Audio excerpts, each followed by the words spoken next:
All right, so yeah, that brings us to our second guest speaker today, who, as you guessed, is Daniel Moran. Daniel Moran is a political science major at the University of North Texas, and he recently ran for Texas State Representative as an openly atheist, bisexual, and genderqueer, which until then had been unprecedented in the history of Texas politics, if not national politics.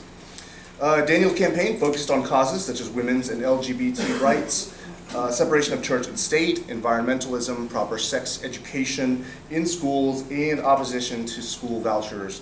Daniel is also a blogger at The Barking Atheist. So please welcome our guest speaker today, Daniel Moran. I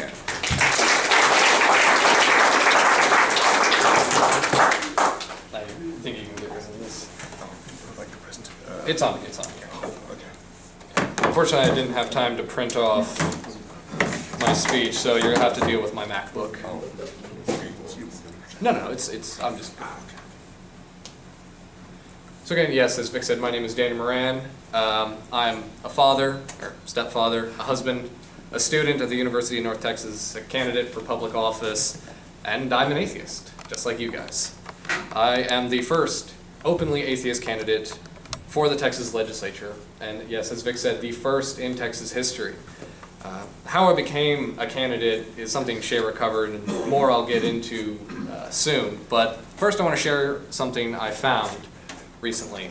Franklin Graham, son of televangelist Billy Graham, recently said that he will be holding massive prayer rallies in all 50 states, because we all know how well a prayer rally worked out for Rick Perry when he came to town a few years ago. I was actually at that protest.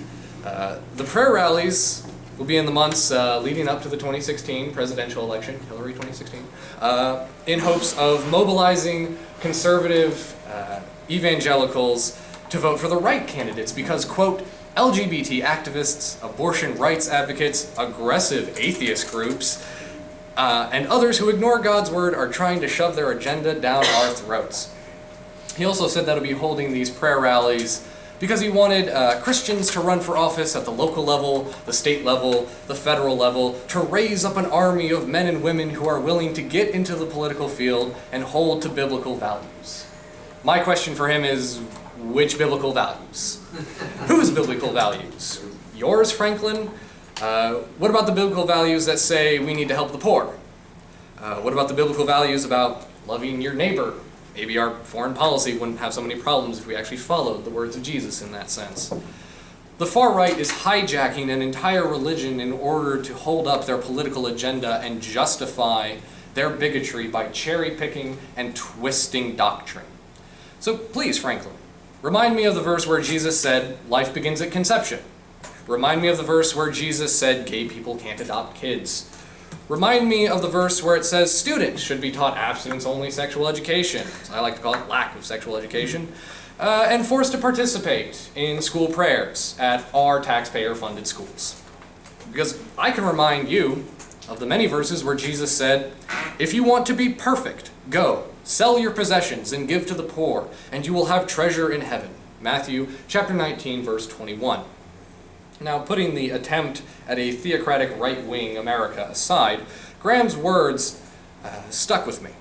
He's putting so much effort into getting evangelical Christians out to vote, and not just to vote, to run for office, to run for the city council, for the school board, for the state legislature, and for Congress so that they can force their beliefs of morality onto us, onto our children, and infringe upon our rights.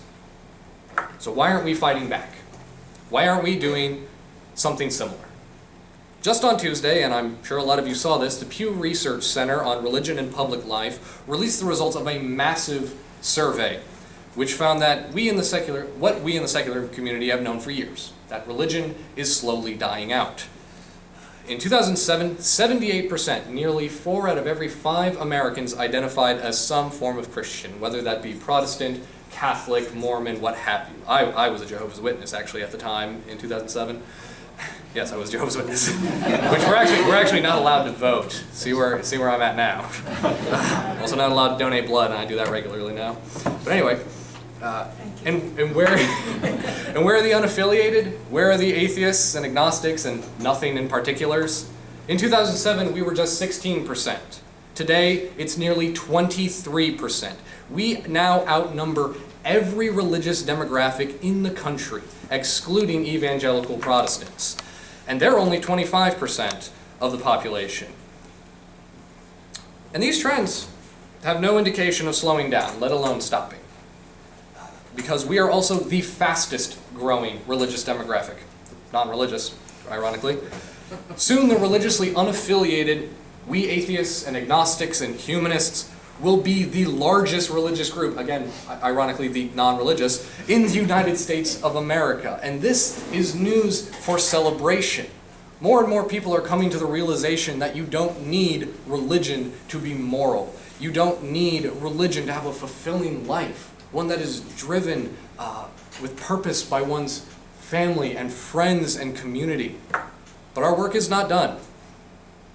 Not by a long shot. How many of you can name an unaffiliated American who currently holds public office? Currently. Bernie Sanders? No, he's actually Jewish. So how many atheists? Practicing Jew? They're afraid Yes. to mention it. He's a non-practicing Jew, but he's still Jewish. He doesn't call himself an atheist, which I'm just like, why not? I don't think he's versus supporting our platform. He's Jewish because that's his race. Okay, You can't change that. I'll give you that. But how many self-identified atheists, self-identified agnostics, how many humanists and secularists are there in Congress right now? How many in any of the 50 state legislatures? Yeah, sure, there's Congresswoman Kyrsten Sinema of Arizona's 9th District, but she's not an atheist and has rejected any attempt to label her as far as anything goes when it comes to religion. There's State Representative Juan Mendez, also of Arizona, who gave a humanist invocation before the Arizona legislature a few years ago. You might have remembered seeing that on the news. He's also not an atheist. He doesn't call himself one. The only one that openly calls himself an atheist is State Senator Ernie Chambers of Nebraska. Nebraska, yeah. So you notice how all these are happening in red states? So we have one self-identified atheist and a handful of people, including Bernie Sanders, who refuse to label themselves non-religious, probably out of the mistaken fear that it will harm their chances for re-election. Now, how many of you can name a Christian in Congress or in the Texas legislature? Yeah, the list is so plentiful you don't know really who to start with. So let's start with former Governor Rick Perry, current Governor Greg Abbott, Lieutenant Governor Dan Patrick, Attorney General Ken Paxton, Senator Ted Cruz, former State Senator Wendy Davis, former State Senator Letitia Van de Putte, Congressman Joaquin Castro, Congresswoman Sheila Jackson Lee, who many of you probably have her as your representative, and you're very lucky. Mayor Anise Parker, President Barack Obama, and pretty much everyone in between. We are nearly a quarter of the population, and nearly a fifth, according to the Pew Research, nearly a fifth in the state of Texas. But we don't have a single person representing us in Congress, let alone here in Texas. Something needs to be done. We need to become engaged with the political process in ways that our community has never seen before. We often wonder how the religious right is able to influence public policy so well. It's because they actually get out and vote. It's because they encourage their followers to vote, not just for the president or for Congress, but to also vote for the city council that decides what local ordinances get passed, like equal rights ordinances here in Houston and in Plano up in North Texas. For the school board that decides what your children, including my daughter, are taught every day when it comes to evolution and climate change and sexual education.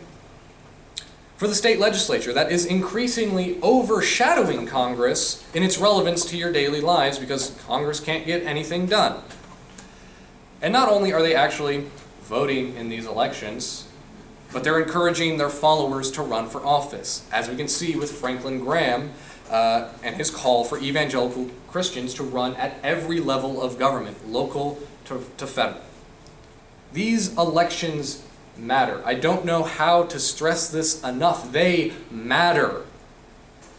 They matter to us as voters, they matter to us as taxpayers, and they matter to us as advocates of a secular government that promotes equality and promotes evidence-based policy decisions.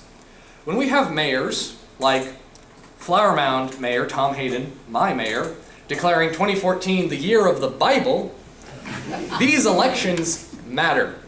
Nobody ran up against him in 2014 for re-election. The election was actually canceled because no one ran against the incumbents. When we have school boards that want to teach students that the earth is 6,000 years old, these elections matter. When we have members of the legislature like State Senator Donna Campbell, who want to codify discrimination into our law under the guise of religious freedom, or State Representative Dan Flynn, who want to subject our children to sectarian messages at our taxpayer-funded schools, say it with me, these elections matter, or not, okay. So I encourage everyone here today, please, make a difference when you go home. Look into who is running for city council, who is running for the school board, who is running for the legislature, and vote. Voting is not only your right as an American, it is your civic obligation to ensure the best people, the most qualified people, are elected to public office. My campaign treasurer, Billy, told me a story of one of his friends who was interning in D.C. for some Republican congressman. He actually is a Democrat, but he somehow got the job anyway. The interns got invited to hang out in the lounge at the Capitol building where all the congressmen and senators hang out. Treasurer's friend was looking out at the streets in front of the Capitol and saw a massive rally of immigration reform activists. They held signs, they gave speeches, they rallied their troops for a good cause. They were organized and ready for a fight. And when asked by the interns if any of the congressmen felt at all worried, one of them, almost like a cliche, puffing on a cigar, said, "No, because I'll bet you less than 10% of those people down there are registered to vote, and even less than that will actually turn out. If that really lets them blow off some steam, then so be it. We're not worried." Right now, our elected officials are not worried about us, because people like us, who care, who want to see evidence-based approaches to public policy, and who care about having a government that treats everyone equally under the law regardless of their religious belief or disbelief, don't turn out to vote for the candidates who could help make real change happen. You have no excuse not to vote. You have absolutely no excuse as to why you shouldn't vote, especially in local elections, which can be decided by just a handful of voters because turnout is so low.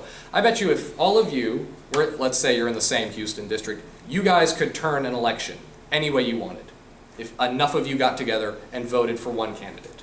You could, because Houston turnout it's poor, to say the least. But you don't want to vote for any of those candidates? They don't represent you. Maybe it's a conservative running against an even more conservative person, like what happened in Flower Mound. We had a Tea Partier running against an establishment Republican. Just held my nose and voted for the establishment. You don't think they represent you? Fine. For those of you who may have been at the Texas Secular Convention back in February, you probably know where I'm going with this. We need to run for office. And not only run, but run openly, as open atheist and humanist candidates. I know, from personal experience, that this is obviously easier said than done. But really, you just fill out some paperwork and you're on the ballot like that. Most local elections, meaning municipal and school board elections, have really lax requirements for getting on the ballot anyway. Usually you just sign some paper and you're in. The requirement to run for Texas House, where most incumbents run unopposed, election after election like my state rep was, is pretty small. Just a few signatures from registered voters in the district or a filing fee. I was able to raise more than enough for the filing fee by simply announcing to the secular blogosphere that I was running as an open atheist. Seriously, I saw post after post on Reddit just saying, hey, there's an atheist running for office in Texas of all places. I know many atheists believe, falsely, that you can't hold public office in Texas and 6 other states because their state constitutions forbid it. They say you need to believe in a god or a higher power or something. That is a flat-out lie. Those provisions were struck down by the Supreme Court unanimously in the 1960s. Even if Texas tried to enforce that somehow, they would lose in the first court that touched the case. The court probably would even throw out the case. So they're like, this is stupid. They won. The Supreme Court settled this 50 years ago. For some reason, though, it still gets perpetuated to this day by even some atheists as this sort of fatalist mentality we have about politics. We say, oh, well, I can't hold office anyway legally, so why bother running?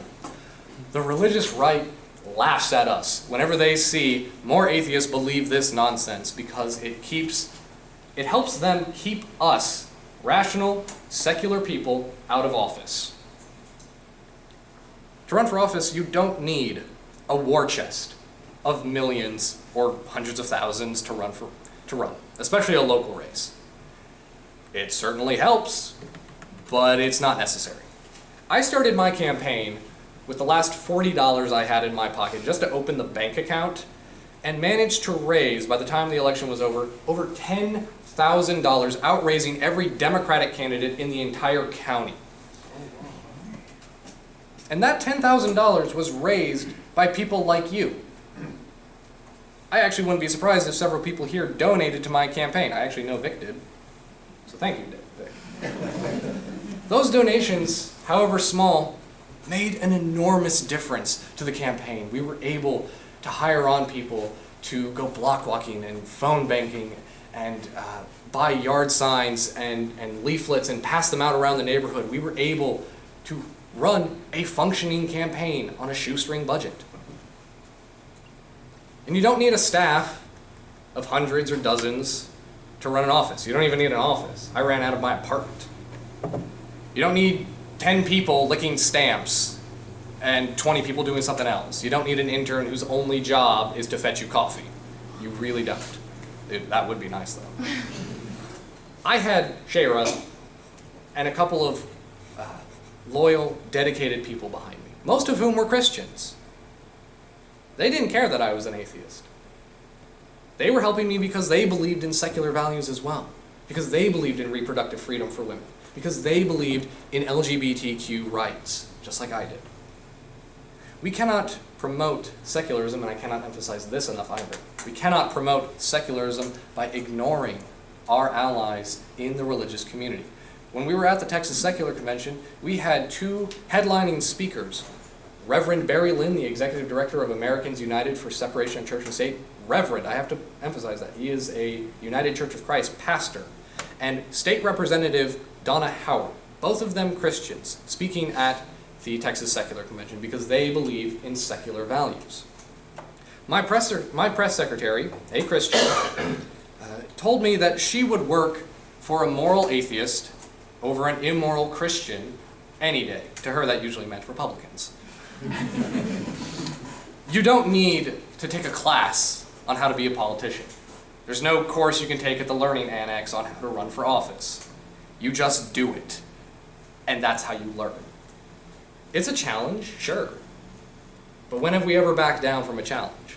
And let's be honest, you don't even need to know how to do a job the second you start it. I mean, look at Ted Cruz.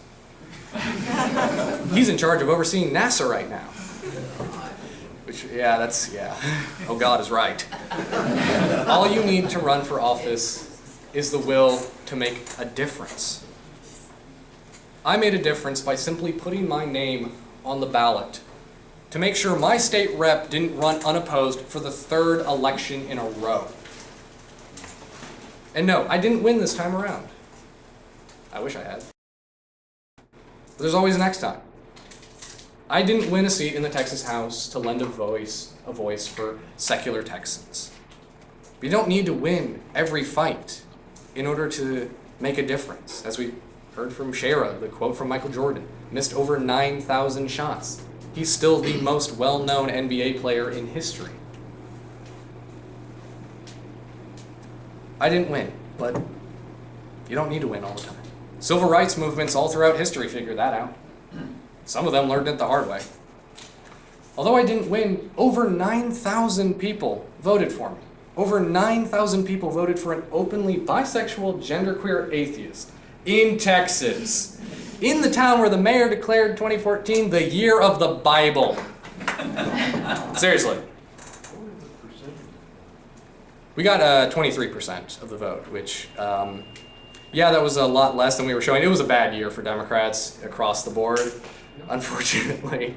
The TDP, the Texas Democratic Party, was expecting about 28, so I was actually a bit disappointed about that. But we still got more than most people were expecting in the party leadership, in the county party. They were expecting like 15% because that's what everybody has gotten every time they've ran for this seat. So we almost doubled those projections.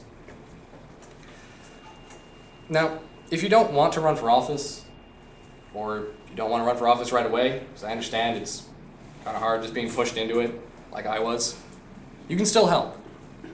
Donate and volunteer for the campaigns of people who you believe in and who support secular values and who will stand up for a government that makes decisions not based on partisan bickering or what they think Jesus said, but upon where the evidence leads them and what is best for the betterment of all people.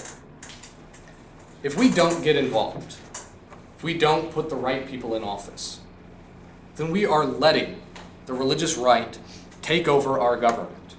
We are letting them take away the rights of women to control their own bodies.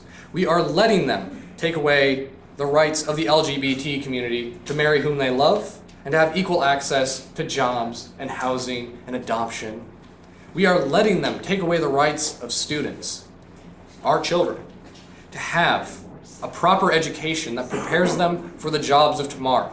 And we are letting them take away the rights of everyone in this nation to worship or not worship as they so choose.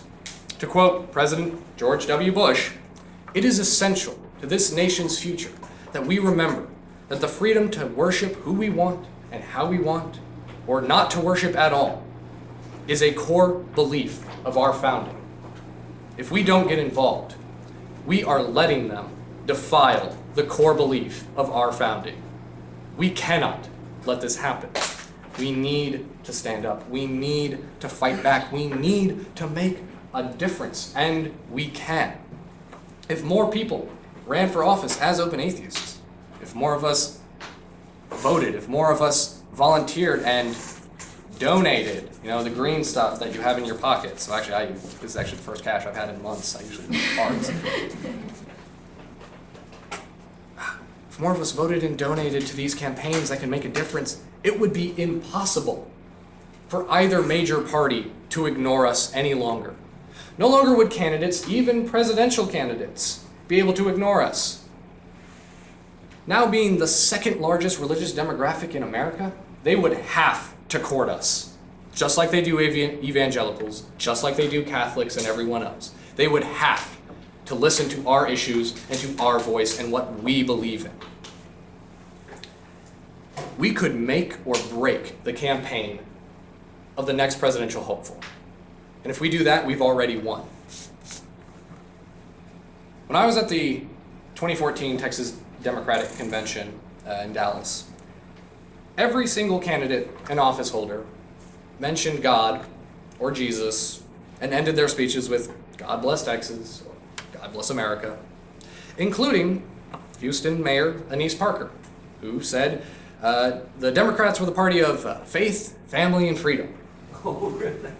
Which made me feel left out, to say the least, being an atheist and knowing that much of the people there at that convention were atheists. They just didn't want to admit it. In fact, Anise Parker's presence there at that convention makes my point all too well that atheists are still excluded, but we are growing. We are growing more popular. She is an openly gay woman, mayor of the fourth largest city in America. And she can stand there and be cheered for who she is, and she should be. And no one derides her for being a woman or for being gay. We could have that. We could be the mayor of the fourth largest city in America, or the mayor of Flower Mound, Texas. Well, maybe not. I don't want that job. No, I don't.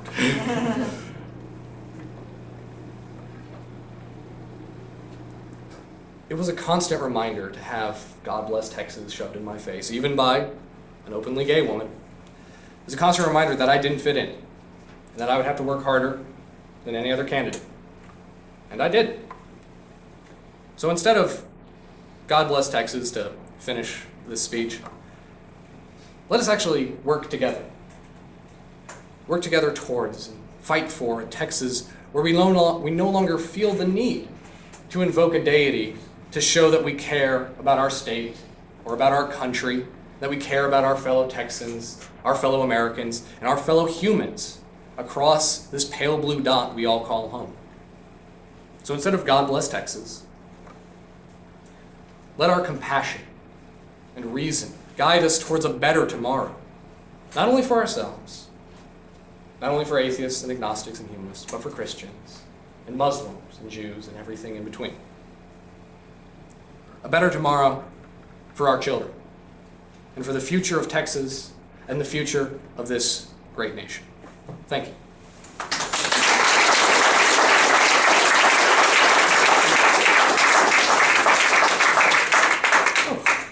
Thank you, Tom. Daniel, Thank you. great talk. Excellent. Very much appreciated. And yeah, are you doing Q&A? Yes. Any questions? Got some time? Yes. So. Yes. You're asking us to vote to have an atheist run for office. When you ran for office, did you ask people to vote for you because you are an atheist, or not to vote against you because you are an atheist? Oh no, I don't ask people to vote for me because I'm an atheist. I ask people to vote for me because of the issues I believe in. It just happens that being an atheist was a identifier among the campaign. We got a lot of media attention because I was an atheist in Texas. And so just like candidates years ago got attention for being gay, and not for running on the fact that they're gay, but for running on the fact that, hey, they're a Democrat or they're a Republican, probably not a Republican, and they want to vote this way or that way on these bills, and they believe in these things. Sorry, I need my water. And so I'm not asking people to vote for people solely because they're an atheist. If there's an atheist in office, or an atheist running who completely believes in everything that you don't agree with, don't vote for them. I'm not asking you to vote for people solely because they're an atheist or because they're gay or because they're women. A lot of people said that about Hillary Clinton in 2008. Vote for her just because she's a woman. That's not a good enough reason.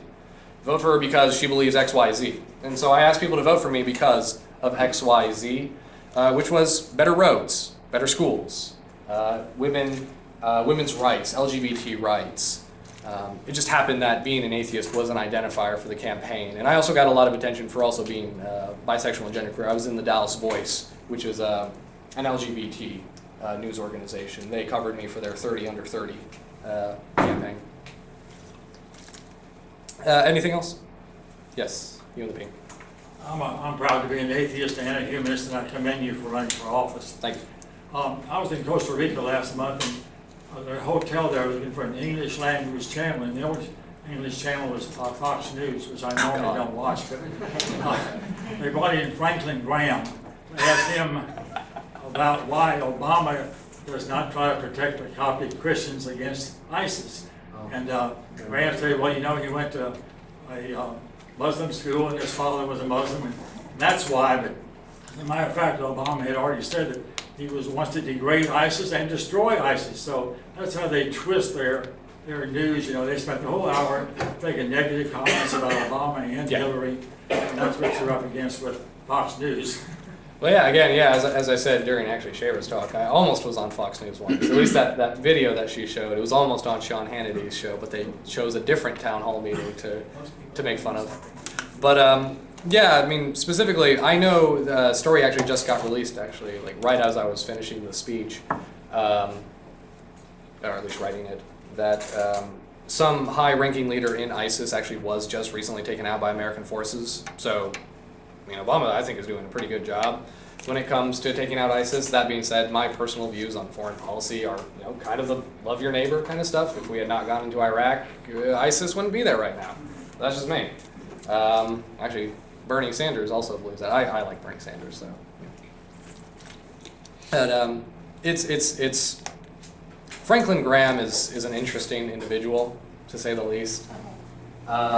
As you know, this talk was somewhat about him and his mobilization. He wants to play the persecution complex because he actually believes that Christians are a persecuted minority in America, because he sees legitimate persecution of Christians worldwide. There are cases of, yes, ISIS and Al-Qaeda and some terrorist organizations who actually do persecute Christians. That happens. We need to recognize that. That doesn't mean it's the same thing as when people ask a baker to make a cake for a gay couple. That's not the same thing. It's not the same persecution, as much as Franklin Graham and his ilk have wanted to compare those two. Any other questions? I think you had your hand up earlier. Have you tried to kind of reach out to non-Christian communities like ex-Muslims, for example? Yes. Actually, when my mayor declared 2014 the year of the Bible, I organized a protest as somewhat part of the campaign, and we reached out to the Jewish community in Flower Mound, the Muslim community, as well as fellow atheists and agnostics in the entire DFW Metroplex. We brought forth a non-religious and religious coalition, and actually I believe it was either an imam or someone who worked closely with the imam of the. It was the imam who spoke actually at the town council meeting where we protested the Year of the Bible declaration, and he spoke about how this doesn't really make sense because there's 50% of your town is non-Protestant, including actually my opponent, Tan Parker. He's a Catholic. Which I find funny because the current Pope is extremely liberal. Seriously. There was also a lot of Christians there too. There were a lot of Christians. We had a lot of Christians, atheists, Jews. In fact, the rabbi, I cannot remember his name, Rabbi Dennis something. He also runs the UNT Jewish Studies program, University of North Texas. He got into like a huge fight with the mayor about it. To the point where it almost looked like they actually might start punching each other. Their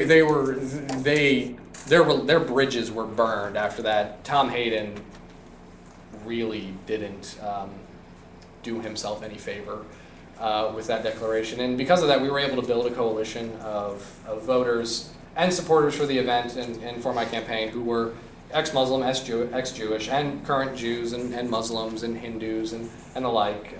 People I knew who were immigrants from South Korea and who had just become citizens actually and were voting for me because they couldn't stand any conservative party, especially in South Korea apparently. Did I miss a part of your question or did it dance? Okay. Any other questions? Yes. More a comment. If I remember correctly, Franklin Graham, while we were getting ready to do the shock and awe back in 2002, he announced that as soon as we had taken over the country, he was going to go over there and save all their souls.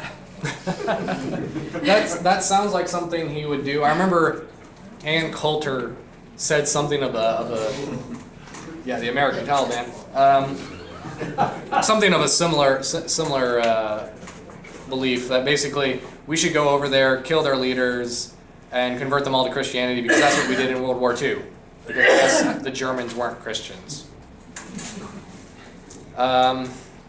It's something that they honestly believe that they need to wage a war in order to convert everybody. As Shayrah even said, though non-violently, she felt the need to force herself onto other people so that she could save their souls from hell. And we kind of feel that way when we talk to certain Christians, when we're like, how do you believe this? I kind of just need to keep talking to you until you don't believe this anymore. And we do that, and it kind of hurts our community a little because they think we're all really angry. It's like, no, we're just really passionate, and sometimes we can get a little angry. It's this thing where you just want people to agree with you. I would love it if everybody agreed with me, but I know that's not the case, and I understand there's a reason for that, and I accept that.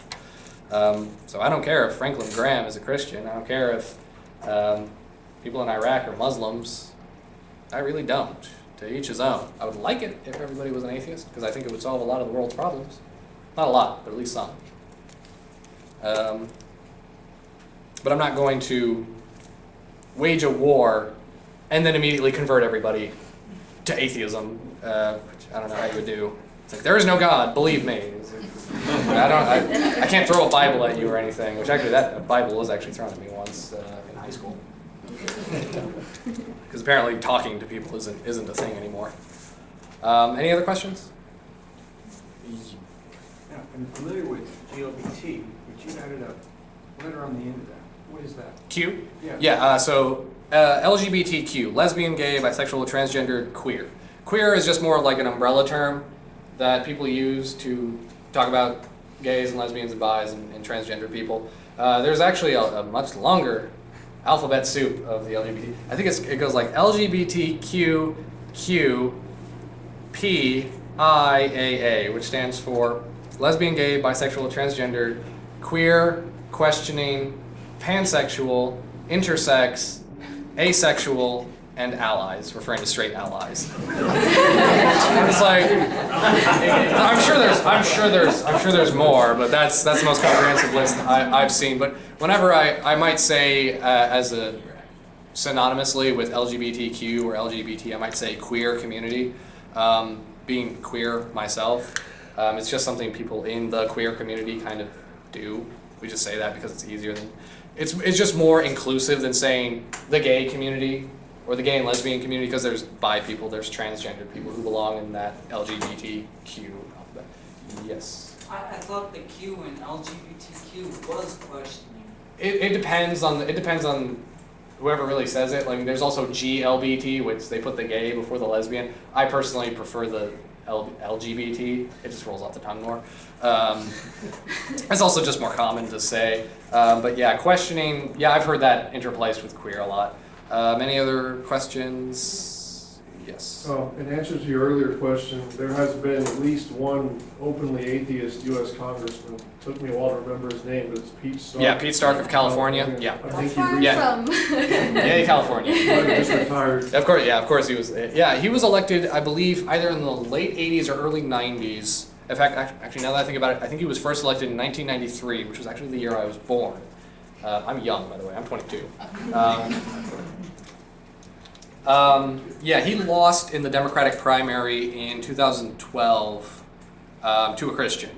But yeah, the question specifically was like who is currently holding office, because yeah, I would have mentioned Pete Stark. He was, the first atheist to hold office. However, as the years went on, he kind of downplayed that a lot. At one point, he said he was a Unitarian because he probably didn't want to lose in the Democratic primary, because that was the only place he could really lose, and he still lost. So, you know. Let's hear it for pragmatism. Pragmatism. It worked for him. Yes. Two-part question. Are you going to run for the same office? That's actually something I have considered. So the short answer is yes. The long answer is due to the fact that I'm taking a year longer to finish school than originally planned. I might be moving up to Denton, which is a different House district. So I might. We're probably going to stay in the We're same probably going to be in the place. same district, but that's just I don't wanna something. move. That's just something. That's a really technical. That's the long answer. Short answer is yes. You don't have to commit right now, but the second part is, don't you think they are going to pull out the heavy artillery next time you do? Please. They, I want a more the even other campaign. 70% of the vote is going to say, oh, there he is now. You know. I mean, I would love it if Tam Parker, Representative Tam Parker, who is the representative of the Flower Mound area. He's also the House GOP caucus chair, recently elected to that. I would love it if he pulled out the heavy guns, because that would mean at least that he cared enough. Because honestly, I'm in such a red district that it's he just kind of seemed to ignore me, and he never went to any of the candidate forums, or we tried to invite him to a debate once, and he kind of turned that down. Probably because he realized he doesn't have to, because he knows he'd probably say something stupid, because he's not the best public speaker. It's like I could hands down win in the debate, but he just won't face me because he's afraid, and he doesn't want to lose his seat because he's in a cushy position. He doesn't have to. But I do plan on running because, again, as I said, you don't need to win to make a difference. I won, in a sense, by making such a broad difference in the secular community by showing people that, yes, you can run for office as an atheist. It's not scary. It was fun. It was exhilarating. Yes, it was stressful as all holy hell, but it was fun. And I encourage people to do it and to volunteer on campaigns so you can get experience. And again, in local elections, you can win. You can, especially nonpartisan ones. Yes.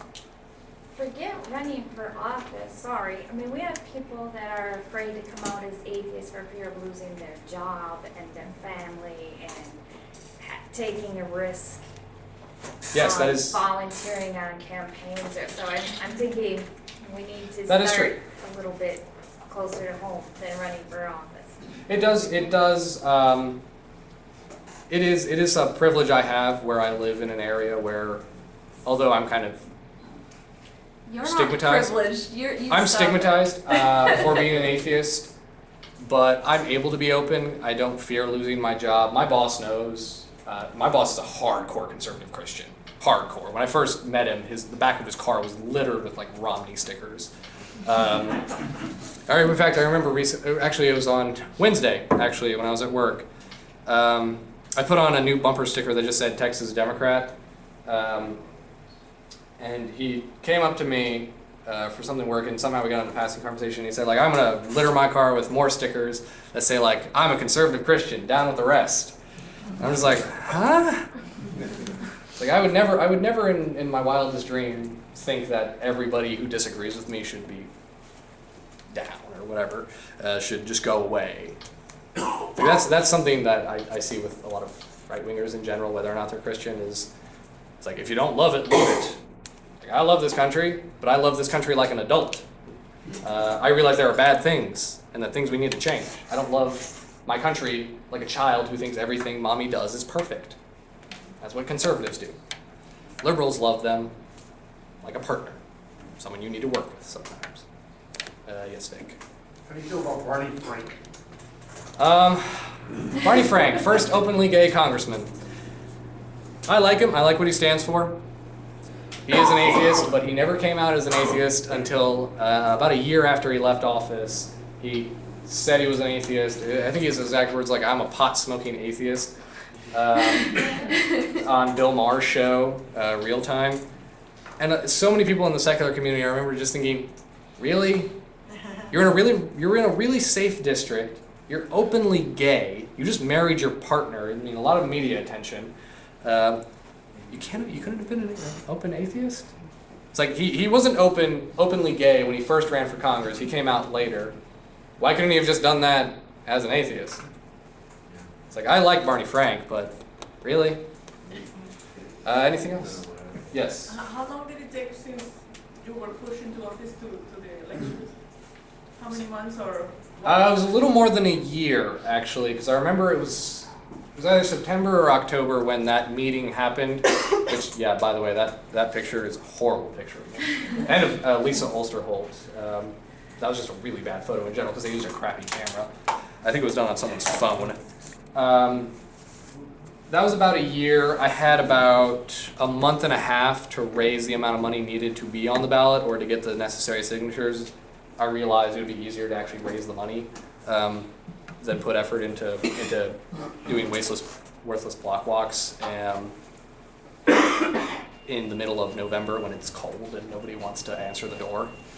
So it was just easier to basically go to the internet and say, hey, I'm an atheist, I'm running for office, I'm a Democrat, I believe XYZ, you should send me money. And people did. Seriously, in a few weeks, I raised enough money, $750 to be on the ballot. We raised more than that. We raised more than that, but by the filing deadline, we raised, I think it was exactly $760, just by telling people on like the Hemet Meta, the Friendly Atheist blog, and the like, hey, there's an atheist running for state house in Texas.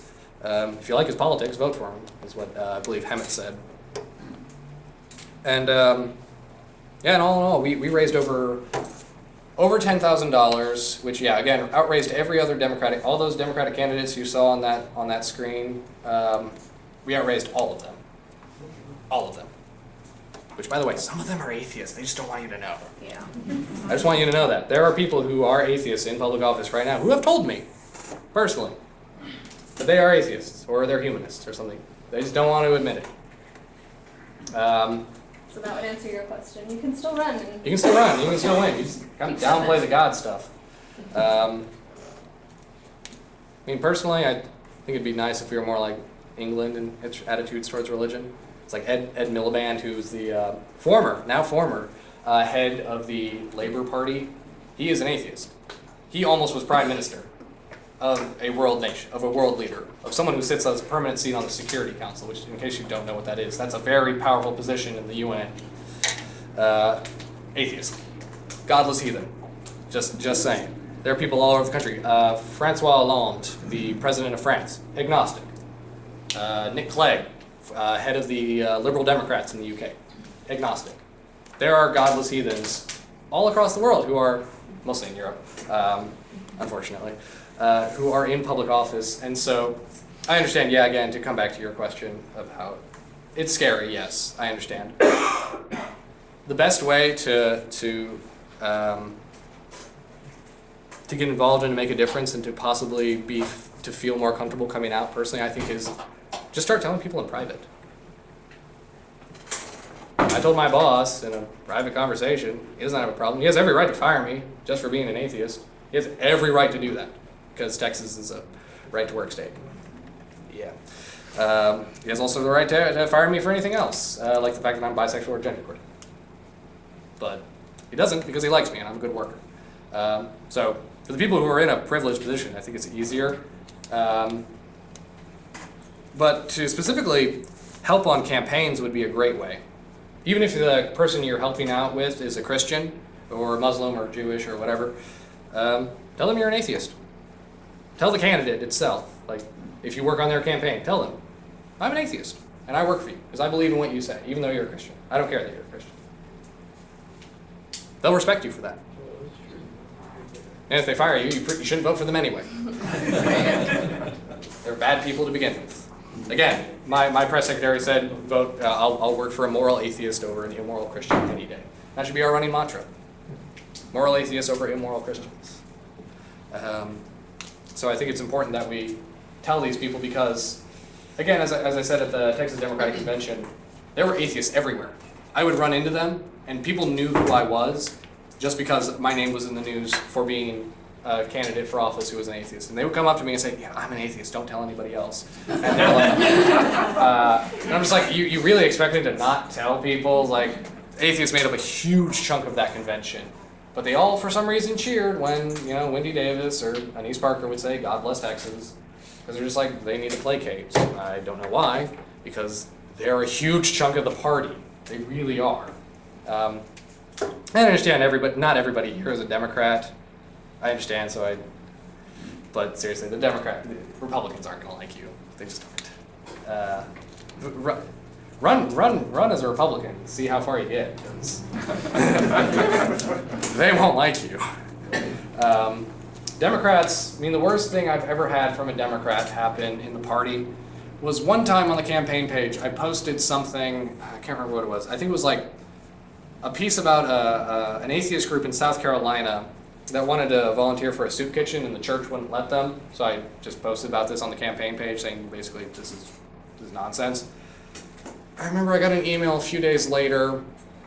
This was like the first atheist related thing I had posted really.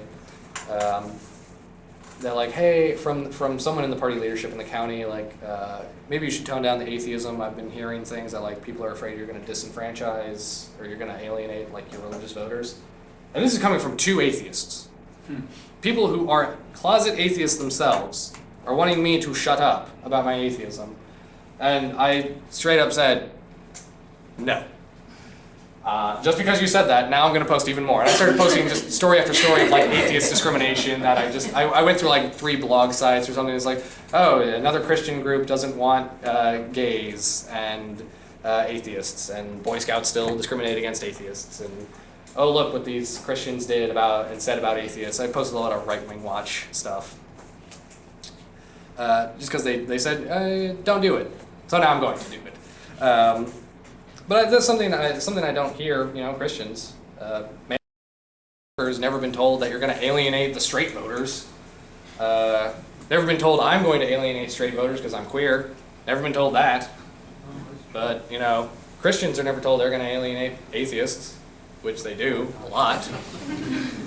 When they say God bless Texas, or when they straight up say, like, atheists don't belong in politics, especially the Republican Party. But I think the best way is kind of like a whisper campaign is what it's called. Basically, tell people in private conversations, yeah, you're an atheist. And they'll, especially if they work for a campaign, and you tell them that you care about these issues, they're going to care about these issues because you came to them and you actually talked to them about it. You know how I learned what a lot was happening in my community that I should talk about during candidate forums and speeches that I gave? People came up to me and said, this is happening. When a veteran came up to me and said, the loan that I was supposed to get through the Texas Home Buyers Assistance Program, or something that helps veterans, they didn't give me a loan for whatever reason, though I have really good credit. I said, that's a good point. I'm going to bring that up in my next speech. And I did. And I posted about it on Facebook, and I did whatever I could to raise awareness about that issue. Another thing that helped raise awareness of issues was, seriously, money. I know a lot of us might believe that public funding for elections is the best option, and I do too. It's like I don't think money should be involved in politics, but the simple fact of the matter is, it is. You're going to have to donate to campaigns if you want to see them win, because 95% of the time, the person who raises the most money is the person who wins. 95% of the time. Well, can I say something about that? Yes. If you're afraid of coming out, a really great way you can donate to politicians that you believe in. We got lots of cards from people that were anonymous saying, I'm an atheist, thank you for doing this, you stand up for what I believe in, and we really appreciate you doing this. So it's a way of letting people know that there are atheists out there without putting your name out there and possibly getting you in any Yeah, because if you donate to a campaign under Texas law, so if you like donate to a state rep or to the governor's race, if it's over $50, so if it's $50.01, they put your name on a registrar. They have to put it as part of their campaign finance. But for the most part, you just have to keep track of whoever donates. So if everybody here donated $50 to whoever's running for city council as an open atheist or someone who believes in secular values, donate $50 and your name will never show up on a campaign finance report. The campaign will know who you are. They have to. They have to know who you are, or else that's kind of shady. It's a good way to influence policy, and also talk to the candidates. I understand candidates and office holders may not seem like the most approachable people. They might not even seem like real people. Like I remember I was phone banking once, and I called a woman and said, "Hi, my name's Dan Moran. I'm running for State House to represent you in the Texas legislature down in Austin." And she just said, "No, you're not." It's like, "No, you're not. I want to talk to the actual candidate." I am the actual candidate, ma'am. My name's Dan Moran. You can go to my website. It's like, I know, I want to talk to the candidate. I am the candidate, ma'am. I am a real person. I have flesh and blood and bones, just like you. I'm a real person. I don't know why it is that people think, like, if you're a congressman or if you head up the county party for the Democrats or the Republicans, that like somehow you're unapproachable or like you have armed security or something. No, you literally just talk to these people like they're normal people, because they are. Like I remember, oh God, my favorite humanizing, oh God, am I going? Yeah. My favorite humanizing moment was actually for a Republican senator. His phone went off during a hearing, and it was, the ringtone was "Let It Go," Frozen. And everybody just started bursting up. It's just realized, these people they're people. They're people too. And you can talk to them, and you can approach them, and you can talk to them about the issues that you care about, and it makes a difference. Especially if it doesn't hurt if you have money. It doesn't hurt.